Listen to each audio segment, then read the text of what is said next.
in the dead of night, the chief secretary, the principal secretary, the home secretary have been removed by the election commission, sir. They have all the power. They have all the power to do it. Sir, they have all the power to do it. No disturbing the house in protest against what the chief election commissioner is doing. We, my party, the All India Trinamool Congress, is walking out for the day. To disrupt 0 hour, not at all, nor give a 267, you come to sir. the point. 30 seconds, sir, because we don't want to disrupt. Sir, in the dead of night, the chief secretary, the principal secretary, the home secretary have been removed by the election commission, sir. They have all the power. They have all the power to do it.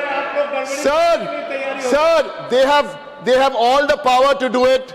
They can also say, I'm wearing a blue shirt and not a white shirt.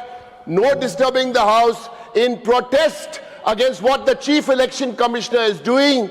We, my party, the All India Trinamool Congress, is walking out for the day. You want to respond to them? You want to respond? Yes. Honorable The Minister. honorable member has suddenly stood up without his issue being listed. He is raising the matter about a constitutional authority which this house or the government has nothing to do with. Now, if every member wants to raise a question on the decision of a constitutional authority like the courts and the election commission, then it is not wise. चुनाव आयोग का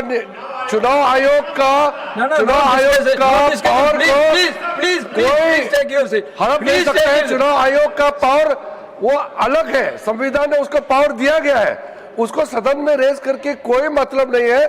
और मैं ये मानता हूं कि संवैधानिक संस्थाओं का इज्जत करना चाहिए। तृणमूल कांग्रेस और कांग्रेस पार्टी हमेशा संवैधानिक संस्थाओं को हमला करने का यह आदत बनाया हुआ है, ये ठीक नहीं है और ये सदन का समय को भी दुरुपयोग किया है। বইমাত্র সুলভ শত্রুভাবাপন্ন ব্যবহার করছে, এটাও আরেকটা পদক্ষেপ। আমরা এর নিন্দা করছি, কি করে নির্বাচন হবে সেটা ওরা স্পষ্ট করছে না। তা আমাদের রাজ্য সরকার এ নিয়ে সিদ্ধান্ত নেবে। এখন তো তারা পাওয়ারগুলো ইলেকশন কমিশনের হাতে রয়েছে, তাই সুষ্ঠুভাবে ভোট হোক, নিরপেক্ষ ভোট হোক, তাই এই সিদ্ধান্ত নিয়েছে ইলেকশন কমিশন। হ্যাঁ, কিন্তু এতে ভালো হবে না যদি একদম নতুন লোককে এই সময় প্লেস করে, সেটা ভালো হবে না। কেন ভালো হবে?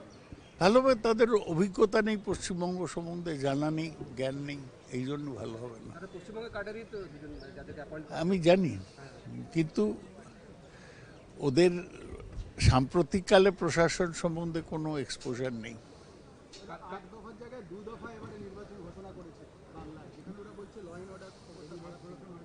তার মানে অনেক ভালো পশ্চিমবাংলার ল অ্যান্ড অর্ডার এখন। গতবার 8 দফা ছিল, এবার 2 দফা, সেটা তো ভালো বলছে পশ্চিমবাংলার। এটা কি আপনাদের জন্য ভালো, টিএমসির জন্য? হ্যাঁ, না আমরা তো 1 দফাই চেয়েছিলাম। হ্যালো, হ্যাঁ, ও সব্যসাচী সরকার বলল যে 8 दफा থেকে 2 दफा হয়ে গেছে। हाँ चुनाव घोषणा के बाद अधिकारियों को चुनाव आयोग चीफ सेक्रेटरी और होम सेक्रेटरी को हटाया। हाँ, ये तो गलत कदम है हमारे ख्याल में, पश्चिम बंगाल के खिलाफ एक ठो कदम है। हम ये नहीं चाहते, इससे चुनाव परिचालना करना और भी मुश्किल हो जाएगा। पहली बार बंगाल में 2 चरण में चुनाव होगा। 8 दफा हुआ था, इस बार 2 चरण में। हाँ, 2 चरण में हुआ, ये पहले से अच्छा है।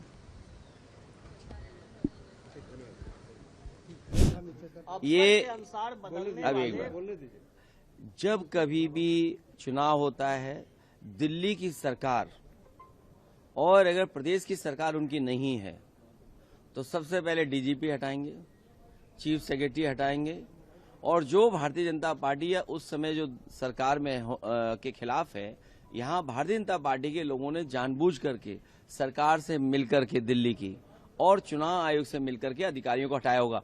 आप बताइए, यूपी में तो कभी नहीं डीजीपी हटता, क्यों नहीं हटता डीजीपी?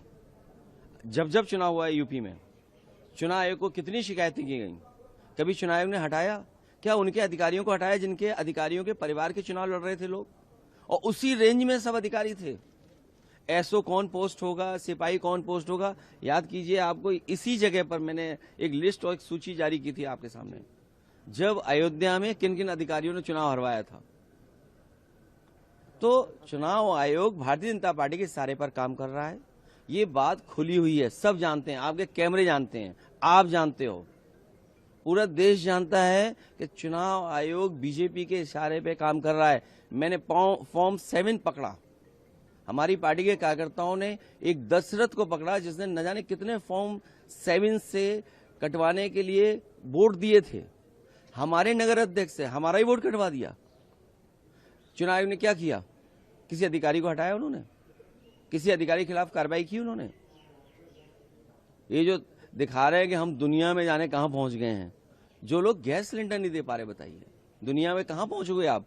लोगों के पेट भरने के लिए गैस सिलेंडर नहीं, खाना नहीं बन पा रहा, और डाइवर्ट करने के लिए समाजवादी पार्टी, जिस कार्यकर्ता की आप बात कर रहे हैं लखनऊ में, एक हापुड़ वाला तो बीजेपी का कार्यकर्ता है, आप पता करवा लीजिए। और अगर सच्चा चैनल है, ईमानदार पत्रकार हैं, तो मेरी उम्मीद होगी कि हापुड़ वाला आप पता करके देश की जनता को बताएंगे कि ये बीजेपी का ही समर्थक है, नंबर 1।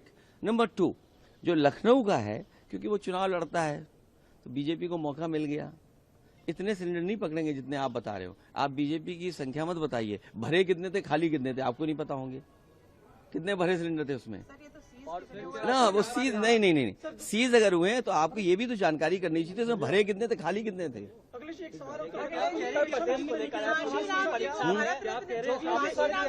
बदलने वाले को पंडित का है, पंडित को ऑप्शन दिया गया है। अरे ऐसे कैसे बता पाऊंगा मैं? कांशीराम जी को भारत रत्न देने की उसमें जो सवाल पूछे गए कि अफसर के अनुसार बदलने वाले ऑप्शन में पंडित नाम दिए गए।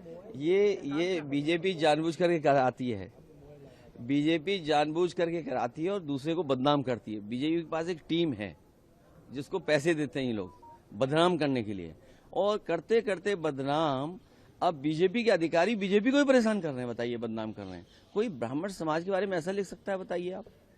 हमारे डिप्टी सीएम कह रहे थे कि पूजनीय शंकराचार्य जब आएंगे तो हम दंडवत होकर के माफी मांगेंगे। अब बताइए, दंडवत भी नहीं हुए, पूजनीय शंकराचार्य आके चले गए, किसी को ही सम्मान में उनके नहीं पहुंचा। बताओ कितना बड़ा सनातन अधर्म किया इन्होंने। मान्यवर काशीराम जी को और समाजवादी पार्टी ने एक समय पर मिलकर के देश को एक नई दिशा दी थी। आपको याद होगा, नेताजी और उस समय बहुजन समाज पार्टी के नेता काशीराम जी ने मिलकर के भारतीय जनता पार्टी का मुकाबला किया था और भारतीय जनता पार्टी को हरा दिया था।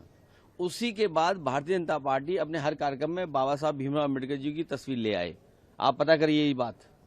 तो माननीय काशीराम जी के जो रास्ते पे चलने वाले लोग हैं, उन पर जीवन भर उनके साथ संघर्ष करने वाले लोग हैं, वो चाहते हैं उनको सम्मान मिले, भारत रत्न मिले। उसी पक्ष को हम भी उनके साथ खड़े होकर के कह रहे हैं। यूएस की एक ह्यूमन राइट्स बॉडी है जिसने कहा है भारत पर सैंक्शन लगाने चाहिए रॉ और आरएसएस के कामों को देखकर, पर उन्होंने पाकिस्तान का कहीं नाम नहीं लिया है। तो अब इसमें मैं क्या कर सकता हूँ? अगर पाकिस्तान का नाम नहीं लिया तो मैं इसके लिए क्या कर सकता हूँ? मैं कोई यूएस में थोड़ी रहता हूँ। अगर ये अंडरग्राउंड लोग, अनरजिस्टर्ड लोगों पे इतना आरोप लग रहा है तो उन्हें सोचना चाहिए सरकार के लोगों को। मैं कौन हूँ उसमें कुछ कहने वाला?